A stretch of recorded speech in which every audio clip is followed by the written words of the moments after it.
এই পৃথিবীর সব ছেড়ে দেওয়া যায় দোস্ত, আল্লাহকে ছেড়ে দেওয়া যায় না। আল্লাহকে ছেড়ে দেওয়া ঠিক না বাপ, বাপ ঠিক না। এই প্রজন্ম তোমরা এখন খুব বেশি বাড়াবাড়ি করছো, তোমরা বেশি বাড়াবাড়ি করতেছো। এই বর্তমান জেনারেশন, তোমরা যারা কিশোর যুবক, 14 বছর, 16 বছর, 18 বছর, 20 বছর, 22, 25, 24 বছর, তোমরা অতিরিক্ত বাড়াবাড়ি করতেছো বাপ। তোমাদের এই সীমাহীন অহংকার, তোমাদের এই অধ্যত্ব, তোমাদের এই গুনায় ভরা 24 ঘন্টার জিন্দিগি, তোমাদের উপরে খোদার কসম দুনিয়াতেই বড় সড়ো আযাব নিয়ে আসবে।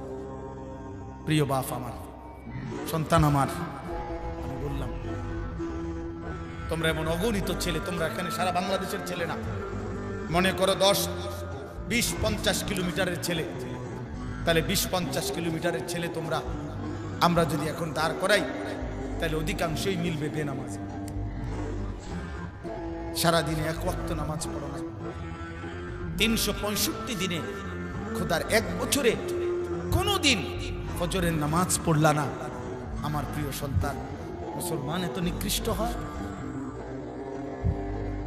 তুমি মুসলমানের বাচ্চা, তোমার কোনো আল্লাহ আছে? তোমার কোনো নবী আছে? তুমি মুসলমান? 365 দিনে, খোদার এক বছরে কোনোদিনও ফজরের নামাজ পড়বা না? তুমি মানুষের বাচ্চা? তুমি মুসলমানের সন্তান। এক পবিত্র মা 2 বছর তোমাকে বুকের দুধ পান করাইছেন। এই 2টা বছর মা বুকের দুধ পান করাইতে কত লক্ষবার গালে মুখে চুমা দিছেন, আদর করছেন, বুকে জড়াইয়া ধরছেন।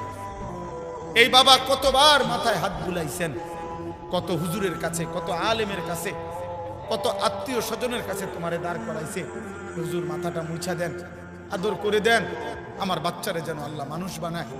কত মানুষের হাত বুলাইছে, দোয়া করে দিছে।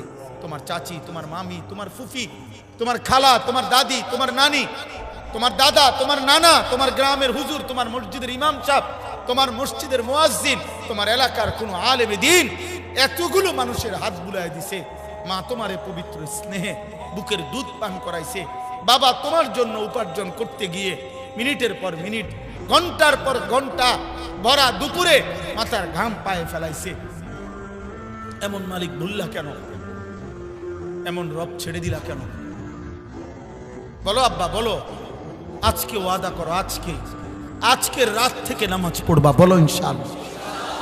এখন পড়বা, বলো ইনশাআল্লাহ। এই নওজোয়ান, এখন বলো ইনশাআল্লাহ। 30 বছরের নিচে যাদের বয়স, তোমরা হাত তোলো, হাত তোলো, যাদের বয়স 30-এর নিচে। কি পরিমাণ দেয়, বলো ইনশাআল্লাহ। নামাজ পড়বো ইনশাআল্লাহ, ফজর পড়বো ইনশাআল্লাহ। জোরসে বলো ইনশাআল্লাহ, আরো জোরে বলো ইনশাআল্লাহ। কোন নামাজ? কোন নামাজ? আবার বলো, জোরসে বলো, সবাই বলো ইনশাআল্লাহ।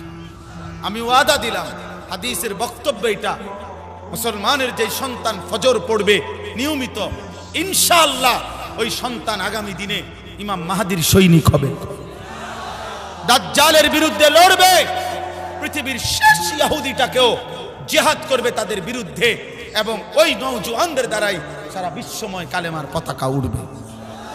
ফজরের মুসল্লি যারা মাহদীর সৈনিক, তারা ফজরের মুসল্লি যারা দাজ্জালের বিরুদ্ধে লড়বে, তারা ফজরের মুসল্লি যারা ইহুদিদের বিরুদ্ধে জিহাদ করবে, তারা ফজরের মুসল্লি যারা বিশ্বময় কালেমার পতাকা উড়াবে, তারা ইনশাআল্লাহ। এটা হাদিস, এটা হাদিসের বক্তব্য থেকে বলি।